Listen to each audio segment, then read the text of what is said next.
Bem, queremos agradecer o senhor Alberto França Dias por ter atendido a nossa convocação para que ele pudesse estar aqui e trazendo informações que vão ser de grande valia a esta comissão.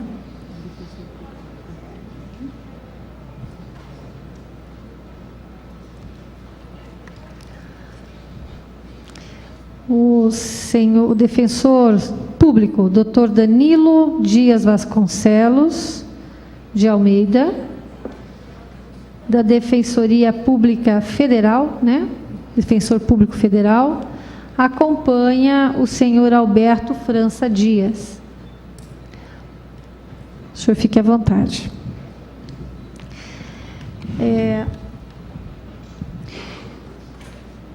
Eu solicito ao deputado Paulo Corrêa que faça o requerimento que deu início à nossa CPI.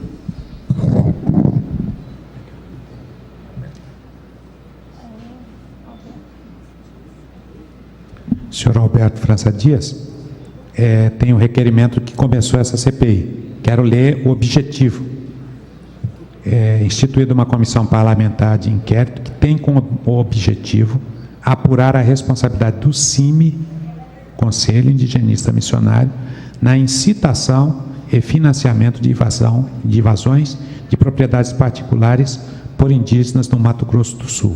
O senhor tem ciência do que é o objetivo dessa CPI? Conforme o senhor está lendo. Perfeitamente. Obrigado.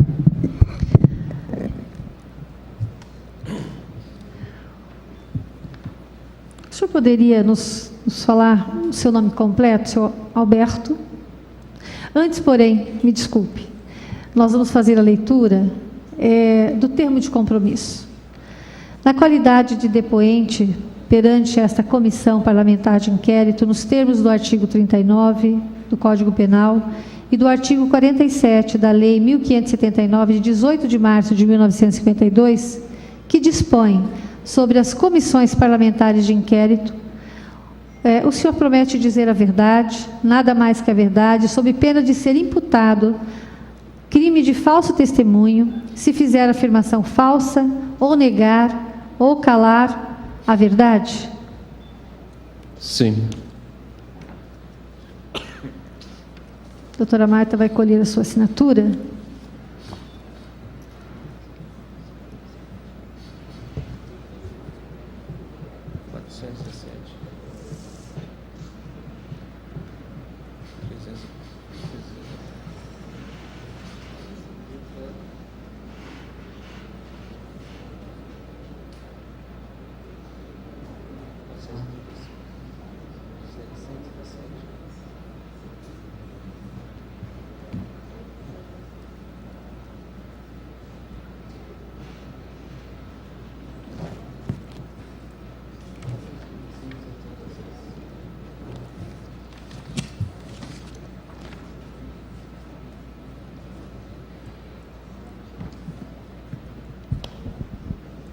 Senhor Alberto, qual que é o seu nome completo? O senhor pode nos falar?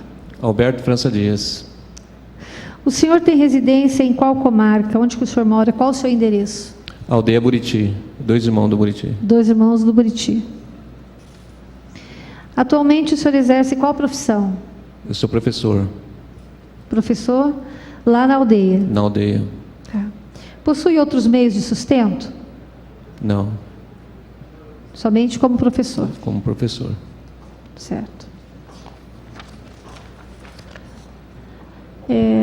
Deputado Pedro Kemp, gostaria de fazer as perguntas? Professor Alberto, nós, desta CPI, temos por objetivo investigar a atuação do Conselho Indigenista Missionário, se ele tem participação nas ocupações de terras promovidas pelas comunidades indígenas, por lideranças indígenas no Mato Grosso do Sul, se o Conselho Indigenista incita essas ocupações e financia,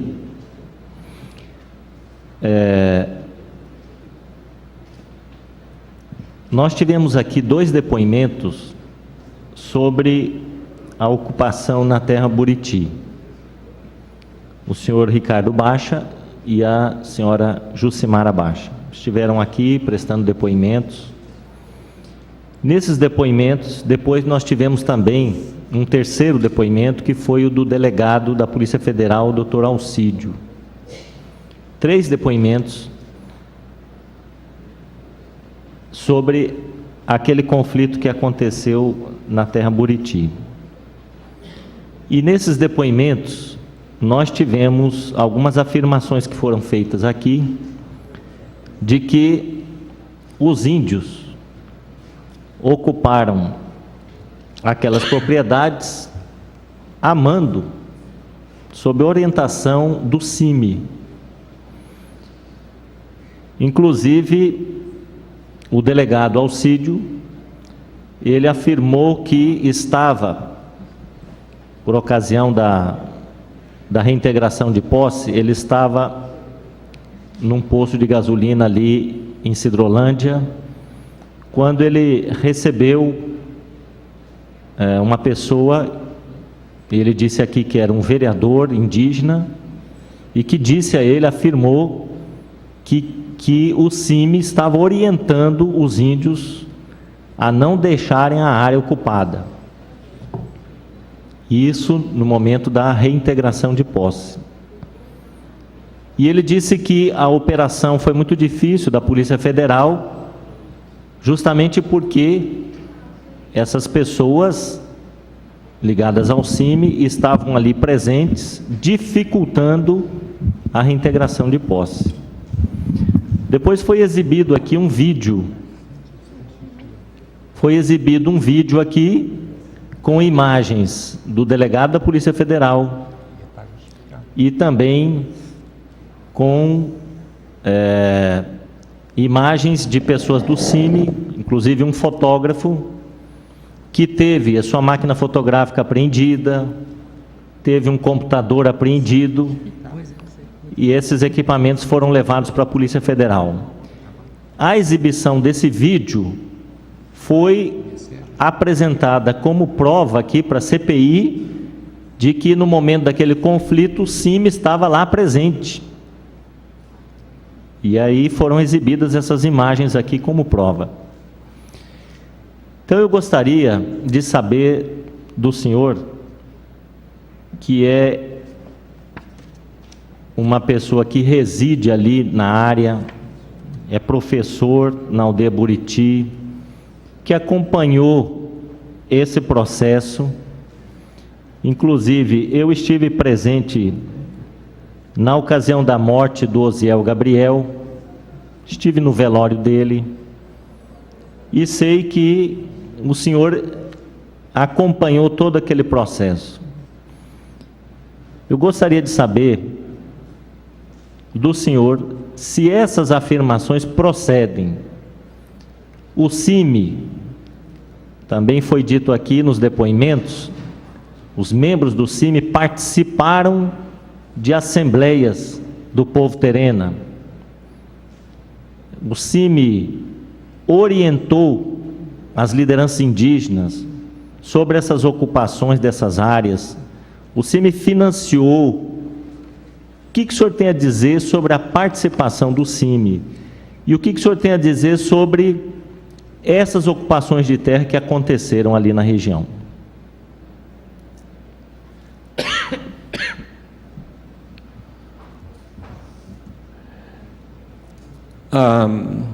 A história de luta de direito pelo nosso território começou muito lá atrás, pelos nossos avós, em idas e vindas nas capitais, primeiramente no Rio de Janeiro, depois em Cuiabá, e por várias vezes nessas idas e vindas,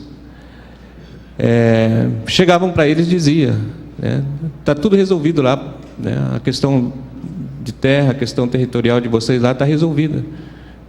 né? Pode voltar. E os nossos avós voltavam contentes, né? Chegando, né? Com aquela notícia toda lá para a comunidade, dizendo que eles tinham resolvido a questão das nossas áreas, do nosso território. E assim foi ao longo do tempo. Ao longo do tempo, a nossa comunidade indo em busca desse direito territorial. E os limites foram impostos, né? Primeiramente foi colocado as áreas devolutas, que na verdade não eram áreas devolutas, eram áreas pertencentes a um povo, ao nosso povo. E colocaram ali os limites para nós, mas nós nunca reconhecemos esse limite, porque além daquele limite ali imposto, tinha ali as nossas ervas, tinha ali a nossa pesca, tinha ali o nosso mel, que constantemente nós tínhamos que ir atrás. Ali era o recurso, é o recurso nosso. E dentro essa questão de tempo, de busca de direito e de luta, chegou um momento onde que a comunidade no geral não tinha outra alternativa a não ser, né, desfazer esses limites que colocado ali, né? E a gente, dentro dessa questão, nós fomos em busca desse direito. A comunidade no geral, né, são 12 aldeias ali, com 5.000 indígenas, foram em busca desse direito. E na questão ali, daquele dia ali, tinha muitas representações de vários segmentos sociais, né? Ali não era um só, eram vários, né? Que, devido até mesmo àquele momento ali, estavam ali, né? Agora eu relatar, né? Quem estava ali, tinha vários. E a nossa Assembleia Terena, ela é de muita gente, da nossa comunidade em si. Agora, lembrar, né, de quem está numa reunião dessa grande, que é a nossa grande Assembleia Terena, eu não poderia, assim, lembrar, né, nominalmente. Nas assembleias do povo terena participam lideranças, membros das comunidades indígenas e participam pessoas não indígenas também. O senhor está dizendo aqui que tinha muitas pessoas lá, de entidades, de ONGs, e o senhor não consegue nominar todas essas pessoas. Não, nessa reunião nós temos as representações das nossas comunidades no geral do nosso estado, assim também aqueles que chegam, né, para estarem ali com a gente. Nessas assembleias tem a participação de pessoas do CIMI? Em alguns momentos, né, estiveram com a gente, sim. Em alguns momentos. A decisão para a retomada de uma área, né, como as lideranças indígenas dizem, ela é feita na Assembleia? Essa decisão é tomada em Assembleia? Não. Ali nós tratamos de várias questões dentro da Assembleia. Nós tratamos de saúde, educação, né, da questão de direito também de território, né, mas ali não não se decide nada, né? Ali apenas, né, como tem várias representações do Estado, ali a gente discute, né, as situações todas, mas não é decidido porque são mais locais, né? E quando são feitas essas decisões, quem é que está presente? Porque assim, o que essa CPI investiga é se o CIMI ele incita essas ocupações de terras. O senhor tem conhecimento de que membros do CIMI fazem, vamos dizer, manipulam as lideranças indígenas, fazem a cabeça dos índios, mandam invadir propriedades? Essa que é a questão chave que está sendo investigada aqui. O que o senhor tem a dizer sobre isso? Não, as tomadas de decisões são dentro das comunidades, eu disse são 12, né, em reuniões com essas 12 comunidades da terra indígena Buriti, né, que se decide, né, as ações, somente as representações internas, né, dentro da comunidade, juntamente com as comunidades em geral. O doutor Alcídio, ele comandou uma operação quando foi dada a reintegração de posse na fazenda Buriti, de propriedade do senhor Ricardo Baixa, e ele disse que, chegando até a propriedade, encontrou pessoas não indígenas lá, né? E os índios não quiseram sair da área. E ele disse que, enquanto estava preparando essa operação num posto de combustível ali em Sidrolândia, ele recebeu a informação de um vereador indígena de que o pessoal do CIMI estava orientando os indígenas não saírem, ou seja, descumprirem uma ordem judicial, né? Nesse fato específico lá da ocupação da fazenda do senhor Ricardo Baixa, quando houve aquele conflito todo, né, o CIMI orientou os índios a não saírem do local? Não. Não teve a participação do CIMI? Não. Essa foi a decisão das lideranças indígenas? Das comunidades. Ali estava reunido 12 comunidades. Das comunidades. Isso. E no fato em que resultou a morte do Osiel Gabriel, o que o senhor tem a relatar sobre isso? Ali foi um desastre. Ali foi um desastre, né, de operação, né? Havia ali toda a força do Estado, né, contra uma comunidade que estava, né, em busca do seu direito, praticamente, né, ali somente tentando buscar aquilo que eu falei, que por muito tempo os nossos avós, né, buscavam esse diálogo com o governo, e por várias vezes, né, voltavam, né, dizendo, vai lá que está resolvido, né? E ali naquele dia, né, eu creio que a comunidade no geral, né, não tinha mais outros recursos a não ser dizer, né, nós aqui vamos ficar, né? E ali se permaneceu, né? Não sabíamos, né, se sairíamos vivos dali pelas tropas que ali chegou, né? E infelizmente houve ali a morte do Osiel, né?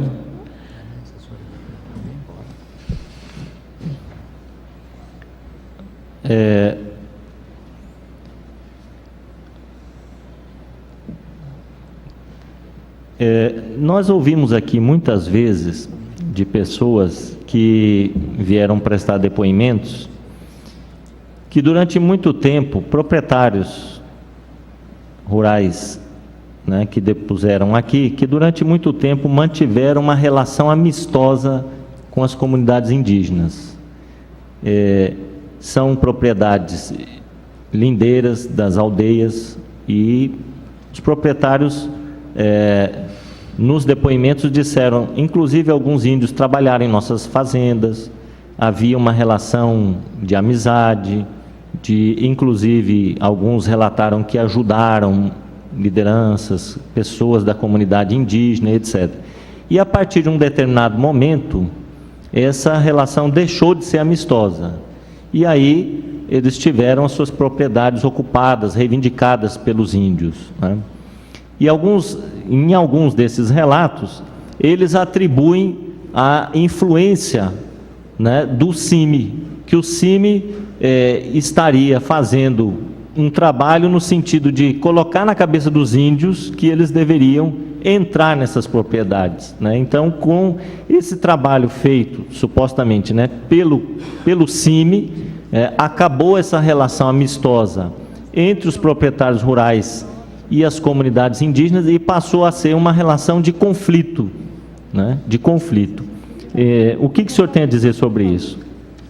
existe um trabalho do CIMI nas comunidades que leva as comunidades indígenas a ter uma relação de conflito com esses proprietários rurais? Olha, de fato, né, as fazendas vizinhas tinha muita mão de obra indígena, né, ali, mas também, ao mesmo tempo, eles sabiam que aquelas terras ali eram nossas, né. A partir do momento em que a comunidade começou a questionar com mais precisão isso, né, claramente que queria deixar de ter toda aquela, né, aquela forma de diálogo, porque o que nós queríamos era que o Estado brasileiro resolvesse aquela resolução para nós, né, que o Estado brasileiro resolvesse para nós. Nós não queríamos chegar ao ponto, né, de nós, né, colocar a nossa comunidade em risco, como foi de fato, né? Mas não teve alternativa para a nossa comunidade a não ser em busca, né, desse território. Eu estou dizendo assim, foi uma questão de necessidade, foi uma questão de você, a comunidade, olhar para suas crianças e não ter uma perspectiva de futuro, né? E as limitações das nossas terras em volta, você está totalmente cercado, né? Os corpos sendo assoreados, né, envenenados e tudo mais, e sabendo que aquela terra é nossa, né? Então, a influência maior que nós tivemos até agora de busca do território, que as nossas comunidades teve de busca, foi de não ter uma perspectiva de futuro para as novas gerações. Isso sim, né? Isso a gente declara aqui, dizendo, o que eu vou falar, né, para os nossos netos, se não tem, né? Sabendo que nós precisamos, né, o conhecimento que o indígena tem dentro da natureza é muito grande, né, que a gente precisa ter esse recurso próximo de nós, aonde está o nosso território. Nós não queremos mais do que isso, nós queremos só apenas o nosso território. Essa é a grande influência. Ali na terra indígena Buriti, nessa área específica, os índios reivindicam 17 mil hectares, certo? Em torno de 17 mil hectares. Sim. Quem disse para vocês que aquela terra, os 17 mil hectares, é território indígena? Foi alguma organização não governamental, alguma entidade que chegou para vocês e disse, olha, essa terra é de vocês, esses 17 mil hectares é de vocês? Olha, os nossos anciões, ele diz assim, vai lá, naquele local lá, verifique lá o marco da moradia de fulano, né?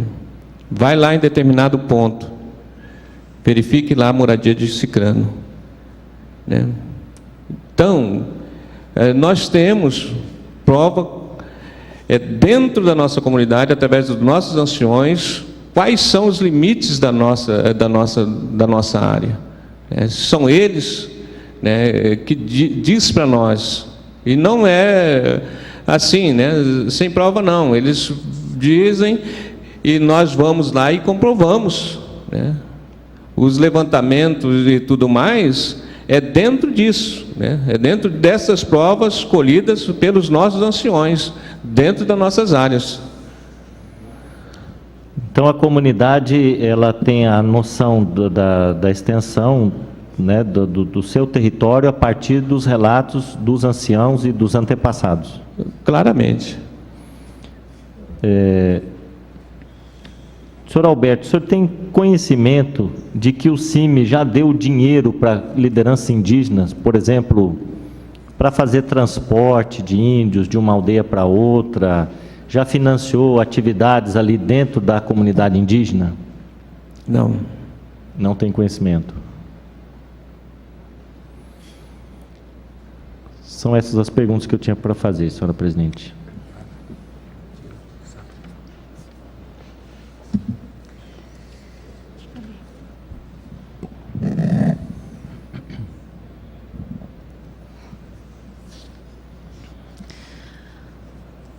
Senhor Alberto, o senhor nasceu na aldeia Buriti?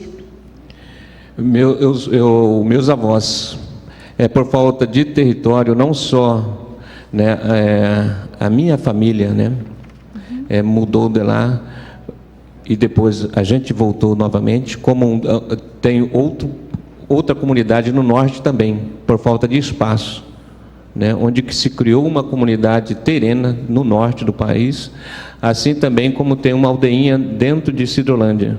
Tudo isso por falta de espaço. Mas o senhor está há quanto tempo na Buriti? Eu constantemente, né, eu como sou oriundo, né, meus avós, né, são de lá, constantemente eu estou no Buriti. Mas o senhor nasceu onde? Eu nasci na aldeinha de Anastácio, que também é uma ramificação da Buriti. O senhor nasceu na aldeinha de Anastácio. Aldeinha de Anastácio. Certo. Uhum. E o senhor, há quanto tempo está na aldeia Buriti? Na Buriti, há 22 anos. Há 22 anos. Há 22 anos. É o que eu estou dizendo para você. Constantemente, a gente, né, como é oriundo de lá, a gente sempre esteve na Buriti. Mas o senhor mora hoje lá? Moro no Buriti. E o senhor mora nessa área que era os limítrofes desta aldeia? Na reserva, né? Porque não existe demarcações, né? Existem reservas criadas, né? Sim, o senhor mora dentro dessa reserva. Isso. Quando teve, como disse aqui o deputado Pedro Kemp, o doutor Alcídio, ele nos relatou que quando houve a invasão, houve a reintegração de posse, houve a decisão de reintegração de posse, e ele havia feito um acordo com... O senhor participou, desculpa, primeiro deixa eu perguntar, o senhor estava presente nessa invasão ou nessa ocupação da Buriti? Na fazenda do Ricardo Baixa? Sim. O senhor esteve presente. Tá. Quando houve, então, essa reintegração, o delegado, doutor Alcídio, ele disse que houve um acordo com as lideranças indígenas para uma desocupação pacífica, sem haver confronto. E ele, havendo então esse acordo, teria uma data que vocês iriam sair da área, que era então uma reintegração, mas que ele recebeu, de repente, um telefonema, dizendo que, olha, complicou. Isso foram palavras dele aqui para nós. O CIMI falou que não é mais para o pessoal sair da área, que é para resistir, para ficar lá, para resistir. E ele chega, então, ele vai até Sidrolândia, chega no posto, nesse posto que o deputado falou, vem um vereador, que agora me esqueci o nome, que até por sinal ele vai ser ouvido aqui, e vem ao encontro do doutor Alcídio e diz, olha, não adianta o senhor ir lá, o CIMI falou que não é para eles saírem da área. Doutor Alcídio fala, não, eu vou lá. Chegando na área, e isso foi atestado no vídeo, ele se depara com um jornalista, uma pessoa que filmava. É o vereador Cledinaldo que falou para ele, para o delegado, que não era para ele ir lá, porque o CIMI tinha dito que não era para sair da área. Ocorre que o delegado chegou lá, está uma pessoa filmando, fotografando, e ele pergunta para esse repórter, para esse jornalista, e ele está na área, ou seja, na área da invasão, na área de conflito, e ele pergunta para esse jornalista quem era ele, porque era uma pessoa que não era indígena e que estava numa área de conflito. A pessoa diz, eu sou fotógrafo, jornalista do CIMI, alguma coisa assim, que foi o que ele falou. Aí ele falou, que CIMI? O CIMI. Tem mais integrantes? Ele pergunta. Sim, tem. Aí o jornalista responde, tem mais integrantes. E aí vem uma pessoa lá de dentro, que foi reconhecida como Flávio Machado, também do CIMI, dentro dessa área. O que o senhor tem a me dizer dessa afirmação do delegado, do doutor Alcídio, e do vereador, que disse que o CIMI falou para os senhores que não era para sair da área, uma área que tinha tido uma decisão judicial para reintegrar? Dessa declaração eu não tenho a dizer nada, mas o que eu tenho que dizer é de que a gente procurou o diálogo, procuramos um acordo, né, em Sidrolândia, na Câmara Municipal, né? Eu não sei se houve uma participação aqui da representação da Assembleia, mas que havia de dois irmãos de Sidrolândia, uma representação ali, de um acordo que nós iríamos juntos para Brasília, né? E um acordo, né, de que nós iríamos junto para Brasília para resolver o problema, né? Isso a gente sabe, né? E aquela decisão não era da comunidade toda, né? Aquela decisão que foi tomada não era. E com aquele desacordo, né, de não levarem nenhuma representação indígena para Brasília... E quem falou que houve o desacordo? Houve um desacordo, porque não foi levado. Ou foram para Brasília sem uma representação indígena. Não foi, não teve. Nossa representação da Terra Buriti não teve. Né? Então, através desse desacordo, as comunidades decidiram a permanecer no local.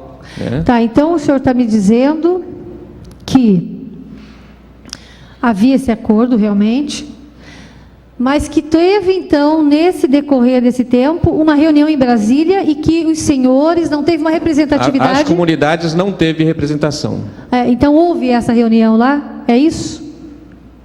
O que nós ficamos sabendo que foi pessoas do Estado, né, político do Estado em Brasília, né, e não levou nenhuma representação da terra indígena Buriti. Certo, que foi até Brasília. E isso que os revoltou. Que fez com que as comunidades se posicionassem em permanecer ali. Porque o acordo que nós firmamos lá em Sidrolândia foi desacordado, era a mesma coisa, vinha na nossa mente, na mente das comunidades, dizendo, poxa vida, né, lá atrás enganaram nossos avós, e agora novamente estão nos enganando, né? Então, quando que vai ter solução para essa questão de terra nossa aqui, do nosso território, né? Então, é por isso que houve ali a decisão de todas as comunidades de permanecerem ali. E o que o CIMI fazia ali naquele momento? Eu não sei te responder, como eu estou dizendo, porque ali havia vários segmentos sociais, né? O senhor não era cacique, o senhor quer dizer, figurava como professor, é isso? Naquele momento? Não, eu sou um dos representantes, dentro dessas comunidades 12, né? De 12 comunidades. O senhor é cacique também? Não sou cacique. Não é cacique. Não sou cacique. E naquele momento, o Flávio, que estava lá dentro, também o doutor Alcídio reconheceu a Joana, né, a irmã Joana, e também esse fotógrafo. Essas pessoas, em momento algum, disse a vocês o que eram para vocês fazerem? Não. E qual que era o papel real delas lá, do CIMI? Eu não sei te responder. E qual que é o papel do CIMI hoje dentro das comunidades indígenas? Eu também não sei te responder. Porque causa estranheza. Veja bem, nós temos aqui uma Assembleia do Povo Terena do dia 9, de 8 a 11 de 2013, de maio de 2013, Assembleia. E nessa Assembleia, o CIMI era uma das pessoas que eram convidadas e que iriam palestrar. O que o CIMI repassou? O que ele passou para vocês naquele dia, desta Assembleia do dia 9, na quinta-feira de 2013, de maio de 2013? Não tenho lembrança, não.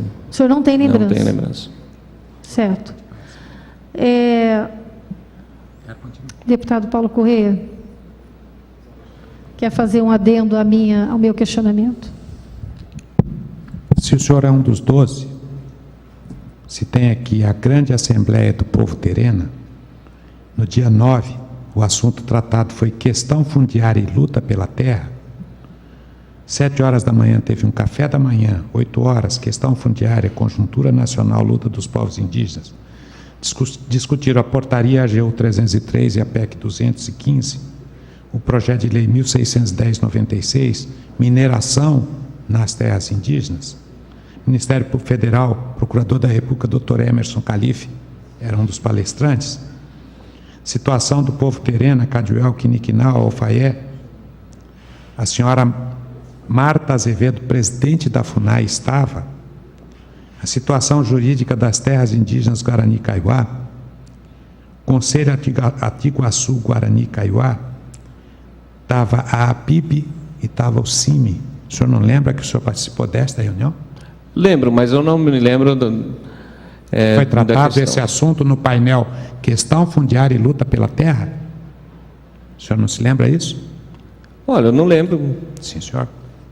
Então ele não registra que ele não lembra. Mas o senhor estava, então, nessa reunião? Fiz presente. E lá várias pessoas usaram da palavra. O CIMI usou da palavra? Olha, eu não tenho lembrança mesmo, não tenho mesmo. O senhor conhece o Flávio, integrante do CIMI? Conheço. A irmã Joana? Conheço. Esse fotógrafo, que agora não me recordo o nome? Conheço. Eles frequentam as aldeias? Olha, para ser sincero, eu vi o fotógrafo aquele dia lá. O fotógrafo aquele dia? Aquele dia lá, né? E, assim, né? O Flávio, né? A irmã Joana, né? Quantos indígenas participaram dessa assembleia? Olha, mais ou menos, mais de 600 pessoas. Quem organizou essa assembleia? O Conselho Terena, juntamente com o Atiguaçu, né? Mais o Conselho Terena. O Conselho Terena, juntamente com o Atiguaçu. Atiguaçu. O senhor sabe que o CIMI, como foi dito aqui agora há pouco, que ele recebe recursos para, inclusive, promover essas Atiguaçu? O senhor sabe disso? Não sei. O senhor não tem conhecimento? Não tenho conhecimento. O senhor tem conhecimento que o CIMI recebe recursos para promover a melhoria de qualidade de vida das nossas comunidades indígenas? Não tenho. O senhor não tem também? Não tenho conhecimento. Durante o depoimento da senhora Jucimara Baixa, foi nos colocado que havia muito mais indígenas no momento da ocupação do que os que ali se encontravam cotidianamente. Os indígenas que participaram da Assembleia Terena permaneceram na Buriti, que participaram dessa Assembleia Terena. Eles participaram da Assembleia e permaneceram na Buriti até a data do 15 de maio, dia da ocupação da fazenda? Não. Ali era só as comunidades mesmo da região. Só da região? Da região. Só os terenas? Da região nossa. Tá. O CIMI participa de todas essas assembleias? Não. Não de todas? Não de todas. Certo. Além do Flávio, além da Joana, além desse fotógrafo, o senhor Luiz Henrique Eloy, o senhor conhece? Defensor indígena. Certo. E ele é membro do CIMI também? Olha, o que eu sei, ele está fazendo doutorado no Rio de Janeiro, né? No Rio de Janeiro? No Rio de Janeiro. E o senhor não tem conhecimento se ele é membro do CIMI? Não tenho conhecimento, não.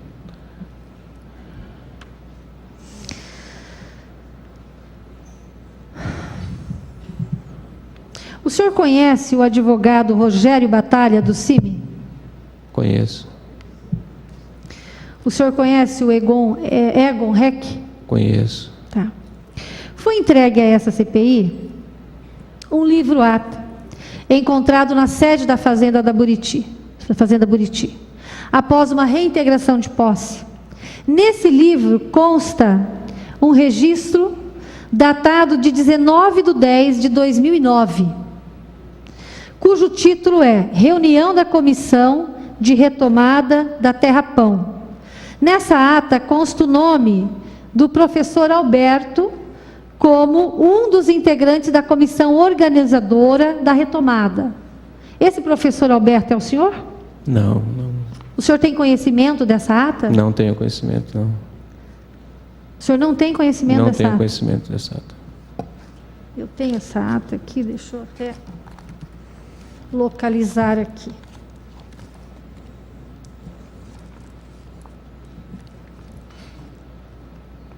A ata é essa daqui.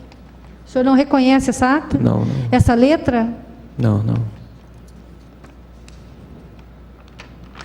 Mas o Dr. Rogério Batalha e Egon Heck, o senhor conhece? Conheço. Os dois são membros do CIMI?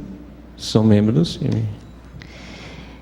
Nesse mesmo livro, com registro de 5 dias depois, portanto 24 de outubro, consta uma ata cujo nome é Ata com o advogado Dr. Rogério.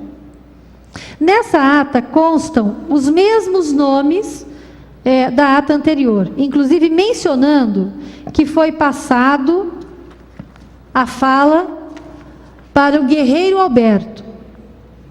O documento, entre outras coisas, descreve nessa ata, descreve a fala do Dr. Rogério Batalha, que diz: os povos da terra do Buriti têm que se preparar bem, pois a luta nesse estado da questão de terra é muito complicada.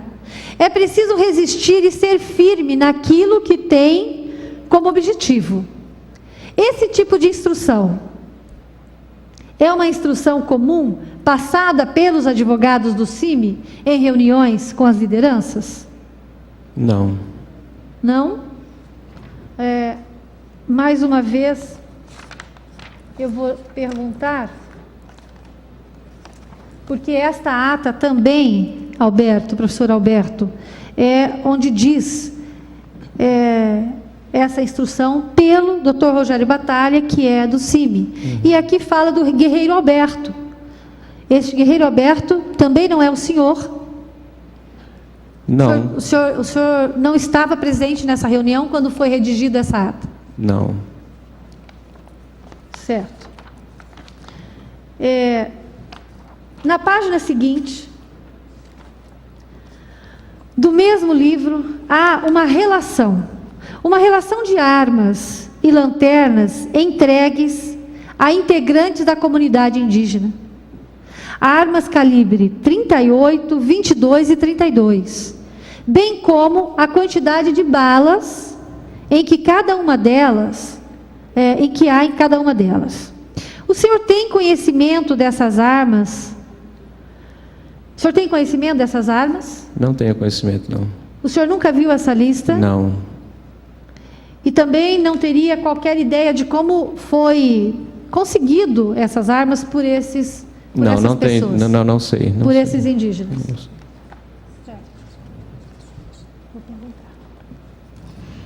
Aqui, nesse livro, tem vários nomes. E eu gostaria de lhe perguntar se o senhor conhece algum deles. Aqui, por exemplo, dados de armas e lanternas, diz aqui. Aí diz assim, número 1, Rodrigues entrega a lanterna para Alex. O senhor conhece esses indígenas? São das comunidades, né? São das comunidades? São das comunidades. E eles faziam parte dentro dessa área ocupada? O senhor conhece? Eles faziam parte dessa... Não sei te dizer, né? Não? Que são da comunidade, são, mas o não senhor sei não te estava dizer. na... Não estava. Nessa aí, não. Tá, mas na ocupação da fazenda do Ricardo Baixa, O senhor disse que estava lá. Estava Essas lá. pessoas participaram dessa ou não? O Rodrigues e o Alex. Dentro da Isso. Buriti ali. Isso, dentro da Buriti. Olha, estava todos nós, né? Estavam todos vocês. Todas as comunidades no geral, né? Tá, então, esse Rodrigues e esse Alex, o senhor conhece? Sim. Tá. Aí diz assim, no número 2, Percedino. O senhor conhece Percedino? Sim. Aqui diz assim, arma número 38. Ele passa com uma bala, se eu não me engano, aqui não dá para entender muito bem. Ele passa para o Alex. Aí fala aqui 2, Genivaldo Pereira, arma número 22, arma 22, com a quantidade X de bala e na frente Alex. E depois Agenor. O senhor conhece essas pessoas? Percedino, Genivaldo Pereira, Eduardo, o senhor conhece? Não, esse o senhor não conhece. Tá. Bom, aqui, só mais uma pergunta. O senhor nunca viu essa... Tá.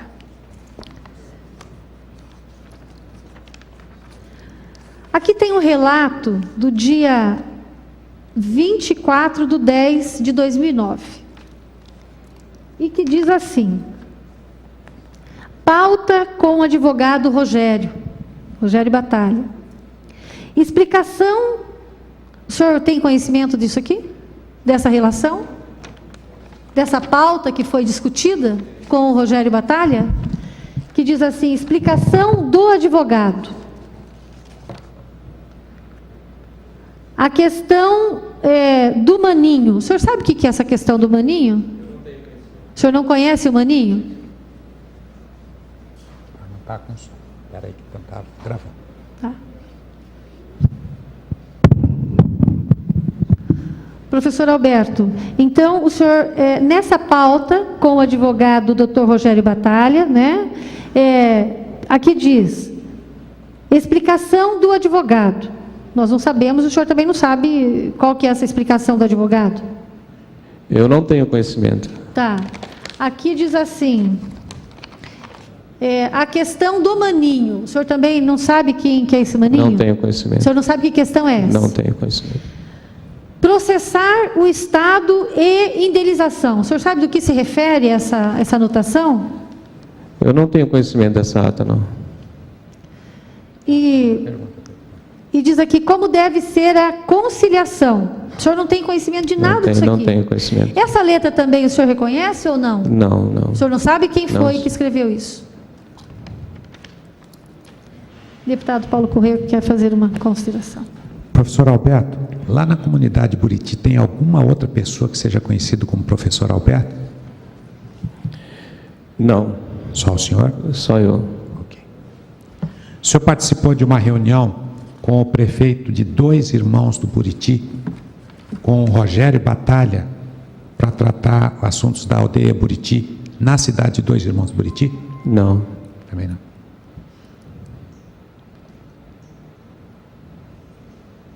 Eu estou satisfeito.